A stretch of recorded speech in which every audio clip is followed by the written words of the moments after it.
बातमी आहे भिवंडीतून। भिवंडीच्या महापौर पदासाठी काँग्रेस, शिवसेना आणि भाजप या तिन्ही पक्षांमध्ये अजूनही रस्सीखेच सुरू आहे। त्यामुळे महापालिका निवडणुकीच्या निकालानंतर 3 आठवडे उलटल्यानंतर देखील भिवंडीचा महापौर कोण होणार आणि कधी होणार हा प्रश्नाचं उत्तर अजूनही मिळालेलं नाहीये।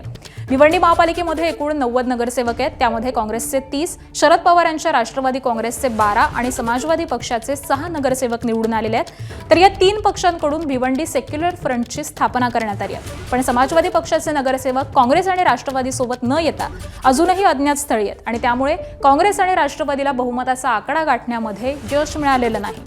त्यामुळे राष्ट्रवादीकडून समाजवादी पक्षाला उपमहापौर पदाची ऑफर ही देण्यात आली आहे।